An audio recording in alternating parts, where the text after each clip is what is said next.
People think silence means peace. But after the wrong kind of love, silence can sound like punishment. I used to believe quiet was what I wanted. After years of shouting, chows, slammed doors, and too many apologies whispered into the dark. But the truth is, when everything finally stopped, I realized I'd forgotten how to live in the stillness I'd begged for. My name is Hannah Lewis. I'm 37 years old, divorced, and I live in a rented cabin on the edge of a small Oregon town. The locals call it a mountain retreat. I call it a place to hide. Most mornings start the same: coffee that's too strong, emails that don't matter, and the hum of the fridge to remind me I'm not completely alone. I work from home, editing other people's stories, fixing grammar, rearranging words, giving their lives rhythm, while mine barely keeps time. There's a strange comfort in reading about other people's chaos. It makes mine feel cuter, more survivable. Sometimes, I walk the forest trail behind the cabin. I pretend I'm out for exercise. But really, I just like the feeling of being surrounded by something alive that doesn't expect anything from me. It rains here almost every day in November. The kind of rain that seeps into wood and bone. It's not dramatic. It's patient, the way loneliness is. I'm haunted by small things, folding 2 towels when one would do, cooking enough pasta for 2, then throwing half away, the faint dent in the pillow beside me that refuses to disappear. No matter how many nights it's been only mine. My therapist once told me that healing happens slowly, like watching paint dry. She said, I didn't tell her I stopped painting years ago. It was one of those nights when the clouds looked heavy enough to touch the ground. I was driving home from the grocery store, headlights cutting through sheets of rain. When my car began to sputter, I whispered a prayer. Or maybe a threat. But the car didn't care. It gave one last shudder and died right there, on the side of the road. I sat there for a moment, my breath fogging the glass. The sound of rain filling every corner of the world. I told myself I'd call a tow truck in a minute. But instead, I just sat staring at the blur of my own reflection, thinking how much it resembled the person I'd become, motionless, waiting for someone else to fix what broke. That's when I saw headlights approach. Slow. Steady. Not rushing past like most people would. The engine idled, then stopped. A figure stepped out into the rain. Tall and broad-shouldered. Coat darkened with water. He didn't shout. Didn't knock on the window. He just gestured toward the hood, asking permission without words. I rolled it down halfway. Car trouble, he asked. Voice calm, like this kind of thing happened every day, apparently. I said, it's not a fan of rain. He nodded once, then popped the hood. Within minutes, he was elbow deep in the engine, flashlight clenched between his teeth. He worked quietly, no unnecessary talking, no sighs of frustration, just the rhythmic sound of rain and metal. And a man who seemed more comfortable fixing things than speaking. When he finally closed the hood, he wiped his hands on his jeans and said, You shouldn't drive this late. I folded my arms. You shouldn't fix strangers' cars. That made him smile the smallest curve of his lips. There and gone. Then we're both bad at following advice. The car sputtered back to life. When he turned the key, he stood in the rain, watching the wipers move, as if making sure the world was safe for me again. I reached for my purse. How much do I owe you? He shook his head. Nothing. Just, don't let it sit too long in the cold. Battery hates that. He stepped back, the light catching the lines on his face, not old, just weathered. He looked like someone who'd spent years outdoors, fixing other people's problems, while trying to forget his own. As he walked toward his truck, I called out, At least tell me your name. He turned slightly, hands tucked into his coat pockets. Jack, he said. Jack Mercer. Thank you. Jack Mercer. He nodded once. And for a second, I thought he was going to leave, without another word. But then he looked over his shoulder and said, "If it stalls again, I'll be at the shop past dark. Doors never locked." Then he was gone, swallowed by rain and headlights. I drove home slowly, the sound of the wipers keeping rhythm with my thoughts. Doors never locked. It was such a simple thing to say, but it stayed with me longer than it should have, echoing in my chest the whole drive home. Maybe because it sounded like something no one had ever said to me before, that I could come back. And someone would still be there. The cabin was dark when I got back. The power had flickered out. And for a moment, I thought about lighting a candle. Instead, I sat in the car a little longer. Engine off. Headlights cutting through the fog. It was strange. But I didn't feel afraid. The forest around me wasn't threatening. It was quiet. Like it was listening. I thought about Jack's face, the steady calm in his eyes, the way his voice never rose or softened to impress. He'd spoken like a man who meant exactly what he said, nothing more, nothing less. There was something grounding about that. I'd spent years with a man who spoke like a storm, words loud, fast, meant to shake walls and drown reason. And somehow, in 9 minutes, beside a broken-down car, I'd remembered what calm could sound like. That night, I couldn't sleep. The rain kept whispering against the windows. And every time thunder rolled through the valley, I heard his voice again. "If it stalls again, I'll be at the shop past dark. Doors never locked." It wasn't an invitation. Not really. It was more like a promise, quiet, unspoken, without demand. I turned off the lamp and lay there in the dark. The sound of rain filling every empty space, the way a heartbeat does when you've stopped listening for it. And I realized something I hadn't felt in months, maybe years. I wasn't waiting for someone to come back. I was waiting for someone who might not leave. In the morning, the world was silver with fog. I made coffee, burned the toast, stared out at the forest, like it might answer something I hadn't asked yet. I thought about driving into town, about maybe dropping by the repair shop. But that felt too much like admitting I wanted to see him again. And I wasn't ready for that. Instead, I just whispered his words one more time. Like a mantra I didn't mean to memorize. Doors never locked. I didn't know it then. But that sentence was about to change everything I thought I knew about love, and the quiet that comes after it. The weeks after that night unfolded quietly. Snow came early that year, soft at first, then heavy, blanketing the forest in a silence that felt almost sacred. The world outside my window turned white and still, as if someone had erased all the noise and left only breath. And somehow, without invitation or warning, he began to appear again. At first, I thought it was coincidence. Firewood left neatly stacked by my porch after a storm. A note tucked under the mat, battery checked, should hold through winter. Nothing signed. Nothing said. But I knew there was a kind of care that didn't need a name. He didn't knock. He didn't call. He just existed nearby, like gravity, quiet, invisible, and strangely reliable. And that was how it started, the slow rebuilding of something I hadn't even realized was broken. Some evenings, I'd see him at the end of the driveway, closing the hood of a pickup, or shaking snow from his coat.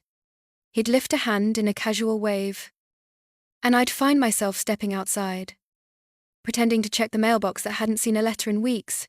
The air always smelled like pine and diesel, sharp, grounding. We'd talk about nothing that mattered.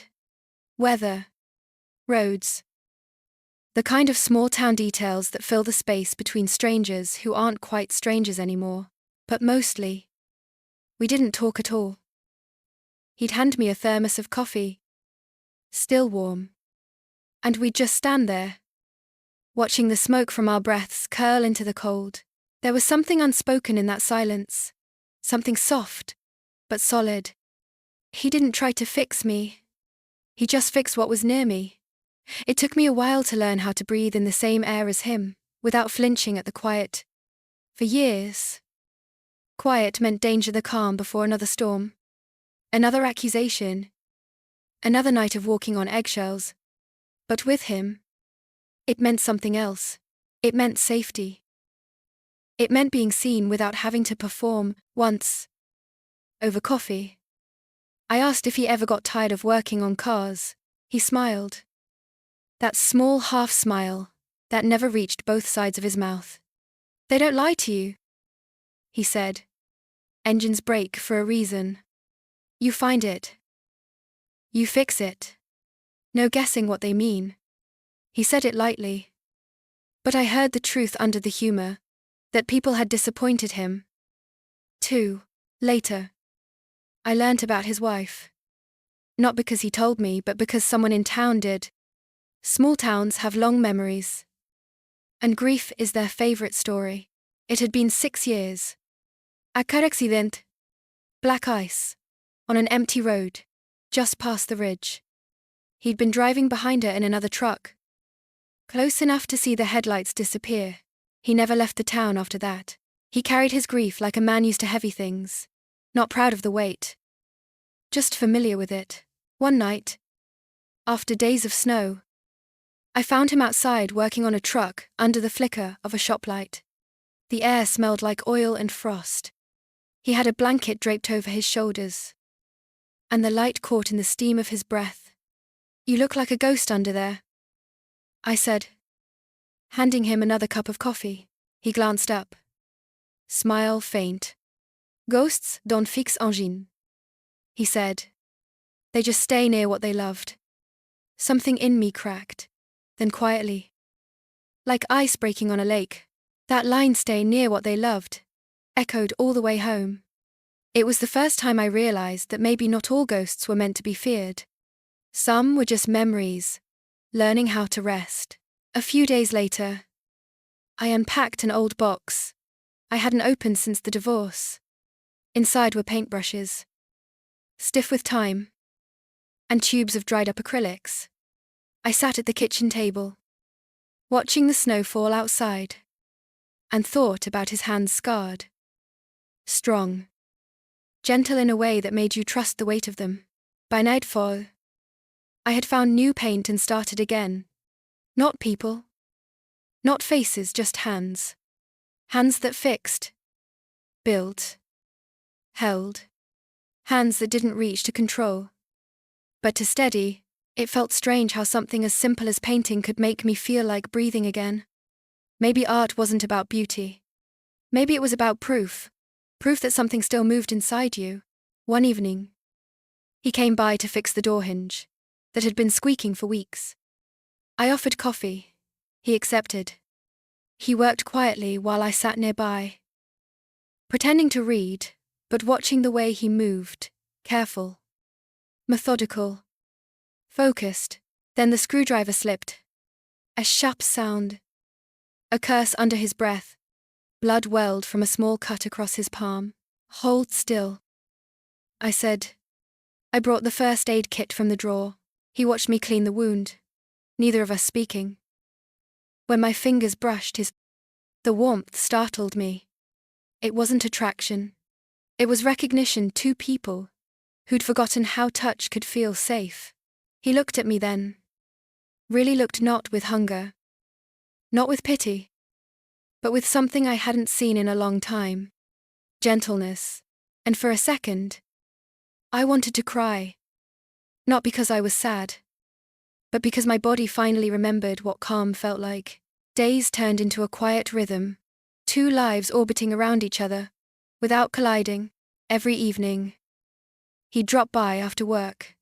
Sometimes we'd talk about books. Sometimes about nothing at all. He had this habit of taking his coffee black. "No sugar." "No cream," said. Sweetness distracted him. Once, I teased. "You sound like someone who doesn't believe in good things," he said. I do. I just don't trust them to stay. Then, one afternoon, my phone rang. It was my ex. His name on the screen was enough to make my stomach tighten. I almost didn't answer, but I did out of habit. Or maybe old guilt. He said he just wanted to see how I was doing.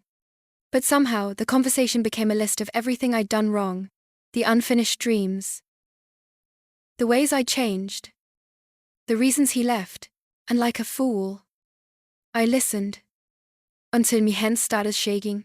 When I finally hung up, I turned and saw Jack standing in the doorway, eyes calm, but knowing. He didn't ask what the call was about.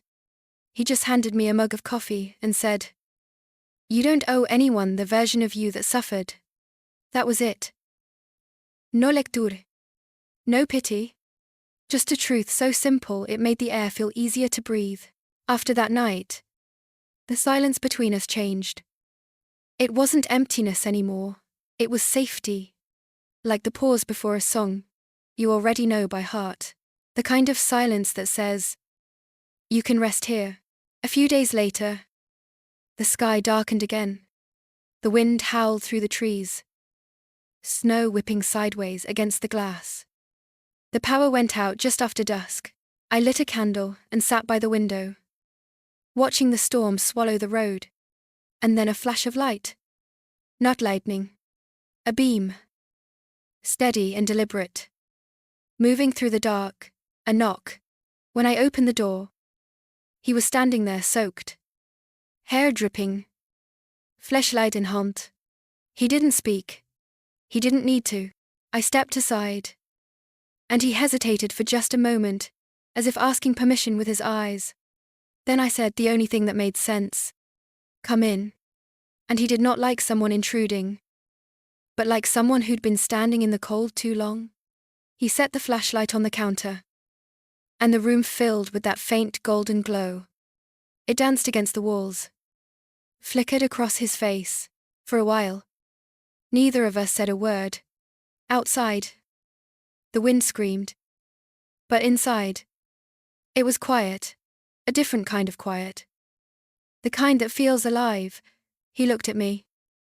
Eyes soft, tired, warm. I looked back, realizing the strange truth of it all.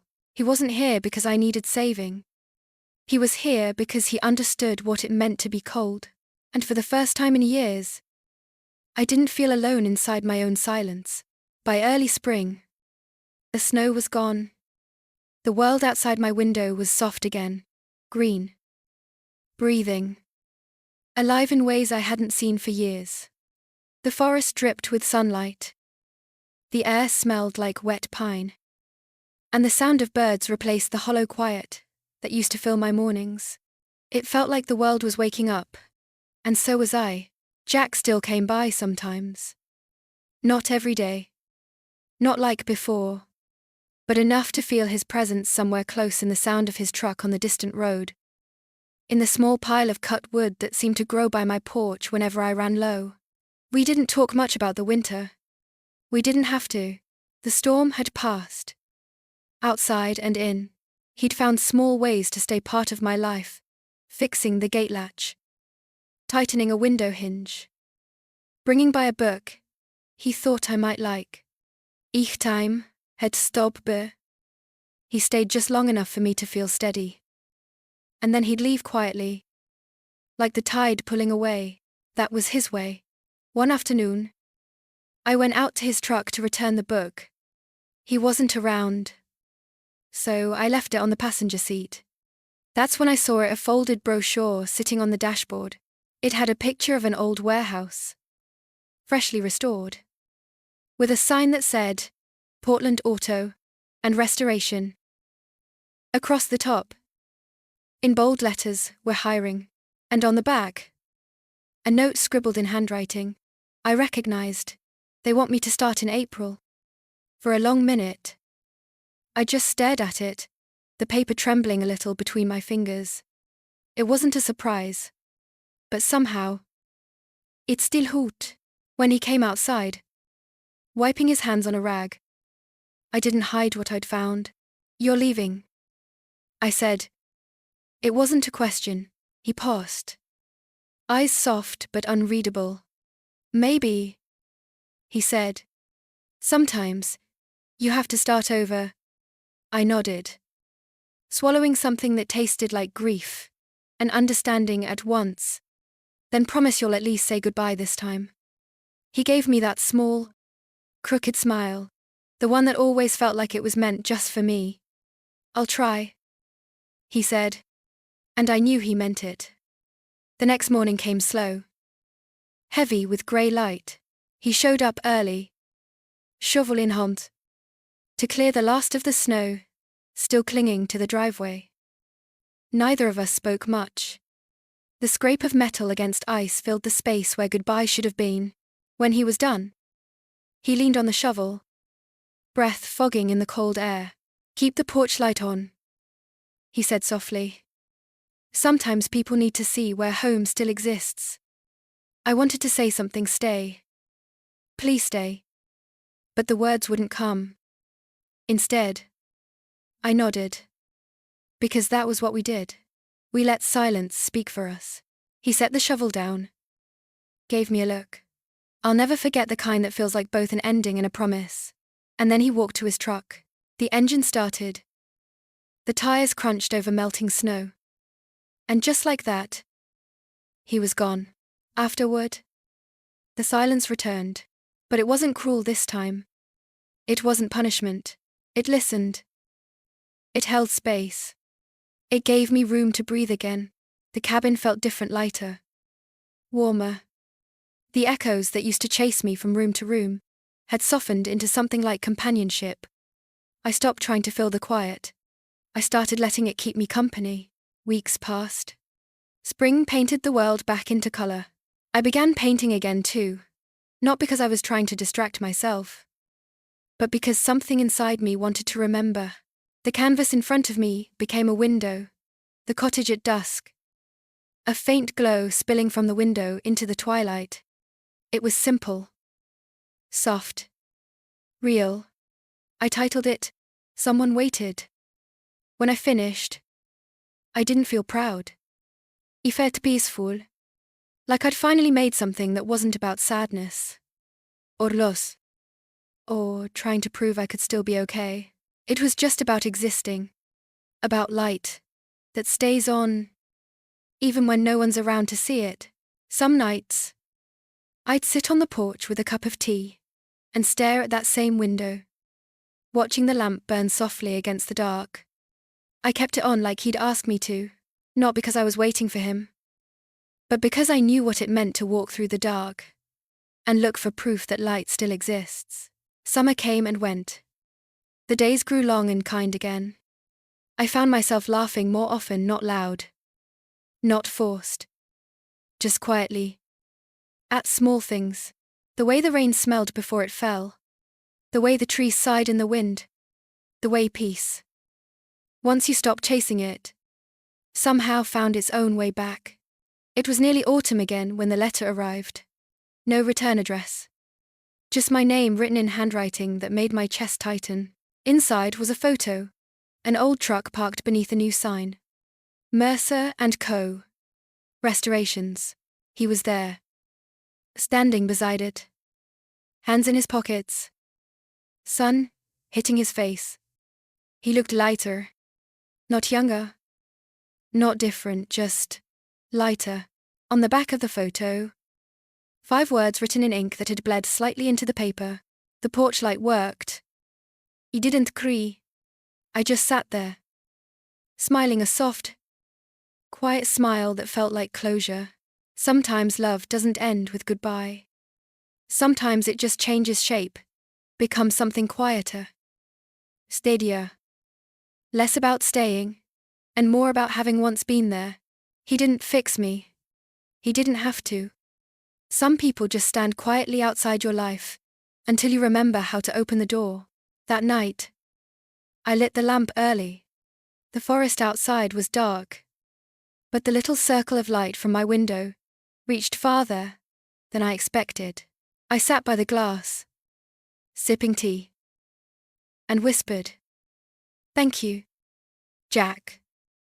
Not for loving me, but for showing me that love doesn't have to hurt to feel real, that it doesn't have to rescue you to change you, that sometimes it just waits patient, gentle, steady, until you're ready to let it in." Final voiceover, CTA integration, 2900-3000. If this story found you tonight, maybe it's because you needed the reminder that love isn't always about rescue, or fireworks, or forever. Sometimes, it's about someone waiting long enough for you to feel safe again. If it touched your heart, share it. Tell me what safe love means to you. And if you'd like more stories like this one, subscribe. I'll keep the light on for you. If this story found you tonight, maybe it's because you needed the reminder that love isn't always about rescue, or fireworks, or forever. Sometimes, it's about someone waiting long enough for you to feel safe again. If this touched your heart, take a second to like this video. It helps others find it too.